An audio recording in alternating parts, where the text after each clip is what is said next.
Hey everyone, and welcome back to the channel. Ever feel like you're staring at a giant mountain of homework, so tall you don't even know where to begin? Well, let me tell you about Sam. One day, Sam opened his backpack, and an avalanche of papers tumbled out. It's a mountain. He cried, feeling totally overwhelmed. I'll never finish all this. But his older sister had some wise advice. She told him, climbers don't just jump to the top of a mountain. They take it one step at a time. So Sam decided to try it. First, he tackled just a few math problems. Then he took a quick break before moving on to his reading assignment.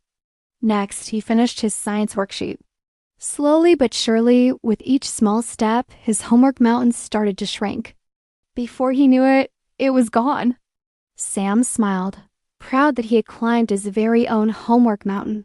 The lesson here is simple but powerful. Any big task, whether it's homework or something else, feels much easier when you break it into smaller, manageable steps. Thanks for watching. If you found this helpful, don't forget to like and subscribe for more tips. See you next time.